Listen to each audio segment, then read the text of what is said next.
সুপ্রিয় শিক্ষার্থীবৃন্দ, একাদশ শ্রেণীর পদার্থবিজ্ঞান অনলাইন ক্লাসে তোমাদের স্বাগতম জানাই। আজ আমি একাদশ শ্রেণীর পদার্থবিজ্ঞান প্রথম পত্রের তৃতীয় অধ্যায় গতিবিদ্যা থেকে দুটি বিষয় আলোচনা করব। প্রথম বিষয়টি হলো নির্দিষ্ট উচ্চতা হতে তির্যকভাবে শূন্যে নিক্ষিপ্ত বস্তুর গতি।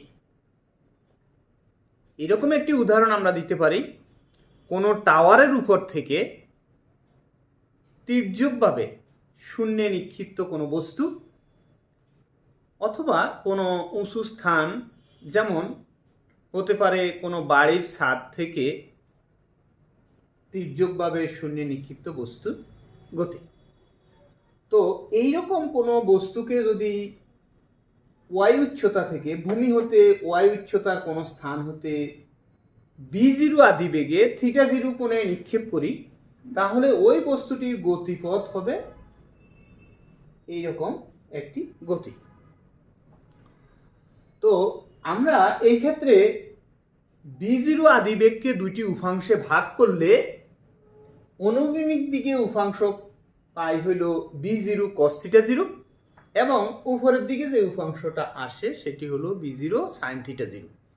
এখন b0 cos θ0 এটি অনুভূমিক দিকে বেগ, এবং এই বেগের এই উপাংশটি একটি সমবেগ। কারণ আমরা যদি বায়ুর বাধাকে উপেক্ষা করি, তাহলে সমবেগে x দূরত্ব অতিক্রম করবে অনুভূমিক দিকে। এখন এই x দূরত্ব এই বিন্দুতে না হয়ে অন্য কোনো বিন্দুতে হলে, তখন যেমন এই বিন্দুতে হলে আমরা তখন এইখান থেকে এইখান পর্যন্ত দূরত্বটাকে তখন x দূরত্ব ধরব, এইখানে হলে সেটা এখান থেকে এখান পর্যন্ত x দূরত্ব ধরব। তো তাহলে এই x দূরত্ব অতিক্রম করবে b0 cos θ0 সমবেগে। তাহলে আমরা জানি সমবেগে অতিক্রান্ত দূরত্বের যে সূত্র সেটা হলো s = vt। তাহলে আমাদের এখানে x = b0 cos θ0 × t। তাহলে সময় যদি জানি তাহলে x বের করে দিতে পারবো, অথবা x যদি জানি কত সময় লাগলো ওই বিন্দুতে পৌঁছাতে সেটা বের করা যাবে। তাহলে এই সমীকরণ থেকে আমরা x অথবা t বের করার সুযোগ আছে। যদি x থাকে তাহলে t বের করতে পারবো, t থাকলে আমরা x বের করে দিতে পারবো। আদি বেগ এবং নিক্ষেপণ কোণ, অর্থাৎ নিক্ষেপণ বেগ এবং নিক্ষেপণের কোণ যদি দেওয়া থাকে। এইবার যে y উচ্চতা থেকে আমরা নিক্ষেপ করেছিলাম, ভূমি থেকে y উচ্চতা, সেই উচ্চতাটাকে যদি আমরা জানতে চাই, অর্থাৎ ওই যেই টাওয়ারের উপর থেকে আমরা কোনো বস্তুকে নিক্ষেপ করেছি সেই টাওয়ারের উচ্চতা যদি আমরা বের করতে চাই, তবে আমরা y = b0 sin θ0, এখানে মাইনাস চিহ্ন একটা থাকবে, যেহেতু আমরা y উচ্চতা থেকে উপরের দিকে নিক্ষেপ করছি, তাহলে এখানে minus b0 sin θ0 × t plus half gt², এই সমীকরণটি ব্যবহার করে আমরা ওই টাওয়ারের উচ্চতাটা বের করে দিতে পারি। তাছাড়াও এখানে x এবং y এর মধ্যে একটি রিলেশন আমরা স্থাপন করতে পারি। কিভাবে? এই সমীকরণ 2 নং সমীকরণে t এর মান 1 নং সমীকরণ হতে t এর মান 2 নং সমীকরণে বসিয়ে দিলে তখন y এর একটি সমীকরণ হবে, যেখানে আমরা x এবং y এর মধ্যে একটি সম্পর্ক পাবো, যেটি আমাদের এইরকম হবে: y = -tan θ0 × x plus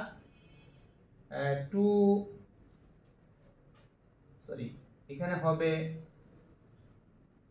half into উপরে হবে g x² b0² cos² θ0। এইরকম একটি বিষয় আসবে, যেটা x²টা আমাদের হবে উপরে, অবশ্যই এটা আমরা খেয়াল রাখবো, x² টা থাকবে উপরে, এরকম একটি ব্যাপার আসবে। তাহলে এই সমীকরণটা থেকে আমরা এক্স এবং ওয়াই এর একটি রিলেশন বের করে নিতে পারি। প্রয়োজনে আমরা এটা ব্যবহার করতে পারবো। tan থিটা 0 ইন্টু এক্স, ওই যে আমরা টি এর মান যদি এখানে বসিয়ে দিই তাহলে sine theta by cos theta equal to tan theta 0 আসবে, আর v0 কাটা যাবে এবং এক্স থাকবে, এখানে এক্স ছিল, আর এখানে টি ওই যে জি আছে, জি তো আছে, হাফ আগেই ছিল, আর এখানে x square v0 square cos square theta 0 আসবে। এই সমীকরণটি হলো এক্স এবং ওয়াই এর মধ্যে রিলেশন। যদি আমাদের এক্স দিয়ে দেয় তাহলে আমরা ওয়াই বের করতে পারবো, অথবা ওয়াই দিয়ে দিলে আমরা এক্স বের করতে পারবো এই ইকুয়েশনটা ব্যবহার করে। এবার আসো যে আমরা কোনো একটি বস্তুকে নির্দিষ্ট উচ্চতা হতে অনুভূমিকভাবে নিক্ষেপ করলে তার গতিপথ কেমন হবে।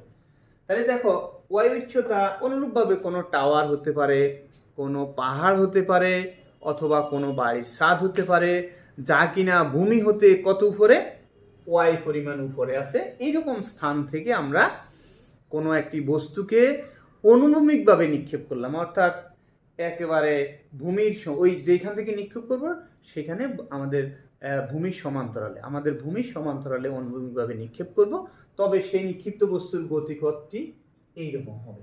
অর্থাৎ এই ক্ষেত্রে আমাদের যে নিক্ষেপণ কোণ সেটি অনুভূমিকের সাথে ধরা হচ্ছে এবং সেই কোণটি হলো 0 ডিগ্রি। তাহলে অনুভূমিক দিকে যেহেতু আমরা নিক্ষেপ করেছি, তাহলে অনুভূমিক দিকে আদি বেগের অর্থাৎ নিক্ষেপণ বেগের উপাংশ হলো v0 পুরোটাই, আর উলম্ব দিকে অর্থাৎ উপরের দিকে কিংবা নিচের দিকে নিক্ষেপণ বেগের কোনো উপাংশ থাকবে না, কারণ উলম্ব দিকের যে কোণ মানে আমাদের অনুভূমিক দিকে কোণের পরিমাণ 0, তাইলে আমরা জানি সাইন 0 যদি লিখি তাহলে সেটা আসবে 0। তাইলে আমরা উলম্ব দিকে মানে নিচের দিকে কিংবা উপরের দিকে বেগের কোনো উপাংশ পাবো না। তাহলে সেই ক্ষেত্রে আমরা বলতে পারি v0 আদি বেগে, v0 নিক্ষেপণ বেগে, v0 সমবেগে x দূরত্বটি অতিক্রম করবে। সেটি আমরা যেখানে ধরবো সেইখানের জন্য সেই দূরত্বটি অনুবিন্দু এখানে হতে পারে, তাহলে এটা হবে x, এখানে হতে পারে তাহলে এটা হবে x। এই যে x দূরত্বটা, এই x দূরত্বটি অতিক্রম করবে v0 সমবেগে। তার মানে v0 অনুভূমিক বেগ এবং এই অনুভূমিক বেগটি একটি সমবেগ, বায়ুর বাধাকে উপেক্ষা করলে, তাহলে ওই বেগেই আমাদের এই অনুভূমিক দূরত্বটি অতিক্রম করবে। তাহলে সেই ক্ষেত্রে আমাদের অনুভূমিক দিকে অতিক্রান্ত দূরত্ব x ইকুয়াল টু সমবেগ ইন্টু সময়, তার মানে v0 ইন্টু আমরা পেলাম হলো v0 ইন্টু t। এটি আমরা 1 নং ইকুয়েশন হিসেবে দিলাম। আর নিচের দিকে যে অতিক্রান্ত দূরত্ব y হবে সেটি, তার মানে এখান থেকে যখন এখানে পড়লো নিচের দিকে পড়লো হইলো y পরিমাণ, সে y এর ক্যালকুলেশন করব হাফ gt স্কোয়ার, কারণ নিচের দিকে আদিবেগের কোনো উপাংশ ছিল না। যদি থাকতো তাহলে সেটি থাকতো, আমরা জানি s equal to v0t plus half at square, কিন্তু নিচের দিকে আদিবেগের কোনো উপাংশ ছিল না, তাই সেটা শূন্য, তাহলে শুধু থাকলো হলো হাফ জিটি স্কোয়ার। অর্থাৎ নিচের দিকে আদিবেগের কোনো উপাংশ না থাকায় ওইটুকু অংশ 0 হলো।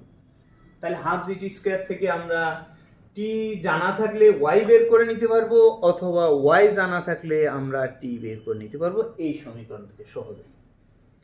এইবার আমরা যেটা করতে পারি সেটা হলো 1 নং সমীকরণ থেকে টি এর মান 2 নং সমীকরণে আমরা বসিয়ে দিই, তাহলে আমরা অতি সহজে y equal to gx square divided by 2v0 square পেয়ে যাব। তাহলে এই ইকুয়েশনটা অর্থাৎ 2 এবং 3 এর মধ্যে আমরা কি পার্থক্য পেলাম?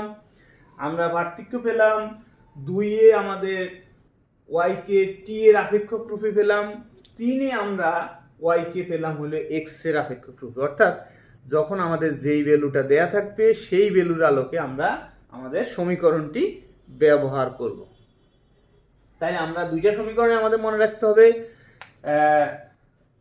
অনুভূমিকভাবে নিক্ষিপ্ত বস্তুর ক্ষেত্রে 2 এবং 3 যে কোনোটি ব্যবহার হতে পারে, আর x নির্ণয়ের জন্য আমাদের 1 নং সমীকরণ ব্যবহার করা যেতে পারে। এটা আসলে নির্ভর করবে কি তথ্য আমাকে দিয়েছে সেটার উপর নির্ভর করবে আমরা কোনটা ব্যবহার করব। এবার আসো টি সময় পর বেগ। তো আমরা এর আগের যে ক্লাসটি নিয়েছিলাম এই অধ্যায়ের উপরে, সেটিতে তোমরা দেখেছো যে টি সময় পর বেগ হইল V equal to bx square plus by square. কিন্তু সেখানে যে বেগটি ছিল সেটা নিক্ষিপ্ত বস্তু ছিল, অনুভূমিক সাথে তির্যকভাবে শূন্য নিক্ষিপ্ত বস্তু, তাও আবার ভূমি থেকে ছিল। সেই ক্ষেত্রে যে বেগের হিসাব সেটা তোমাদের মনে আছে কিনা সেটা একটু দেখে নাও। সাথে সাথে আজকেরটি তোমরা একটু দেখো, এটার মধ্যে একটি পার্থক্য আমরা দেখছি। সে পার্থক্যটা কি? সে পার্থক্যটা হলো bx স্কোয়ার সমান v0 স্কোয়ার। bx স্কোয়ার কে লিখেছি v0 স্কোয়ার। তাহলে কেন bx square equal to v0 square? কারণ হলো bx হলো নিক্ষেপণ বেগের অনুভূমিক উপাংশ, হ্যাঁ, এবং এটি সময়ের সাথে অপরিবর্তিত রয়ে গেল। অর্থাৎ আমরা জানি যে v0 মানে সমবেগ, এটি অনুভূমিক দিকে সমবেগ হিসেবে থাকবে, এজন্য এই বেগের কোনো পরিবর্তন হয়নি, যার কারণে এটি সমবেগ হওয়ায় bx square equal to v0 square থেকে গেল। আচ্ছা, তাহলে by স্কোয়ার তাহলে এরূপ হলো কেন?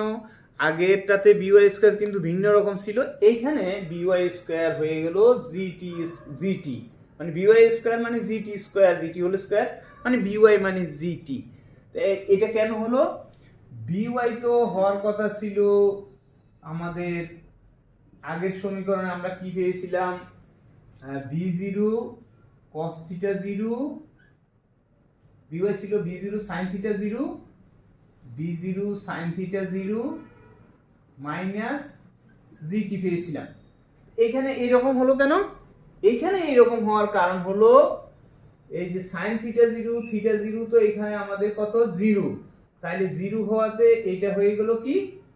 এটা হয়ে গেল 0, sin থিটা 0 আমরা জানি 0, আর এইখানে আমাদের থিটা 0 0 হওয়াতে এটা 0 হলো, আর gt যেহেতু উপরের দিকে যদি নিক্ষেপণ থাকতো তাহলে আমরা সেখানে মাইনাস লিখতাম, যেহেতু আমাদের এইটা উপরের দিকে নিক্ষেপণ হয় নাই অতএব এটি প্লাস ধরা হয়েছে, যার কারণে আমাদের by মানে শুধুই gt লিখতে হয়েছে। এইভাবে করে আমরা by মানে শুধু gt আর স্কোয়ার থাকাতে আমরা gt হোল স্কোয়ার লিখেছি। তাহলে আমরা দেখতে পাচ্ছ যে by সমান কিভাবে gt হলো আর bx সমান কিভাবে v0 স্কয়ার হলো। তাহলে আমরা অনায়াসে এই দুইটি বেগের হিসাব করতে পারলে খুব সহজেই, এটা হিসাব করা খুব সহজ, আমরা এটা অতি সহজে টি সময় পরে মানে যে কোনো সময় পরে আমরা বেগের হিসাব করে দিতে পারবো। তো প্রিয় শিক্ষার্থীবৃন্দ, আসলে আমি তোমাদের যে কথাটি বলবো, তোমরা এই তিনটি টপিকের সঙ্গে একটি যোগসূত্র বা এগুলোর সঙ্গে একটা সমন্বয় করার তোমরা চেষ্টা করো, তাহলে পরে তোমরা নিক্ষিপ্ত বস্তু, আমরা জানি নিক্ষিপ্ত বস্তু আরো প্রকার হতে পারে, যেমন আমরা খাড়াভাবে নিক্ষেপ যদি করি তখনও কিছু সূত্র আছে, সেগুলো তোমরা তোমাদের পূর্বের ক্লাসেই দেখেছো, মানে বলতে গেলে এসএসসিতে পড়েছো। তো সেইগুলো সহ এই 4 প্রকার নিক্ষেপণকে তোমরা একটু যদি সমন্বয় করার চেষ্টা করো, তাহলে আমার মনে হয় তোমরা অতি সহজে এই ধরনের নিক্ষিপ্ত বস্তুর অঙ্ক বা সমস্যাবলী অতি সহজেই সমাধান করতে পারবে। তো সেজন্য তোমাদের এই সূত্রগুলোর প্রত্যেকটি ব্যবহার করে অঙ্ক করার চেষ্টা করো, এবং সাথে সাথে বোর্ডের যে সকল সৃজনশীল প্রশ্নগুলো ইতিপূর্বে এসেছে সেগুলো একটু চর্চা করো, তাহলে তোমাদের সমস্যা সমাধান হবে।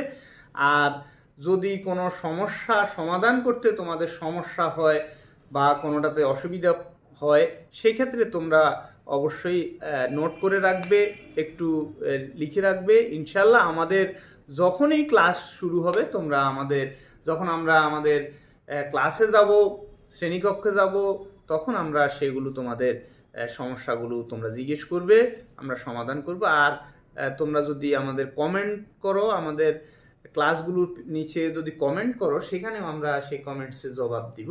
তোমরা সেই পর্যন্ত তোমরা পড়াশোনা করো, প্র্যাকটিস করো, ইনশাল্লাহ আমরা আসি। তোমরা ভালো থাকো, সুস্থ থাকো। আজকে ক্লাস এ পর্যন্তই। আল্লাহ হাফেজ।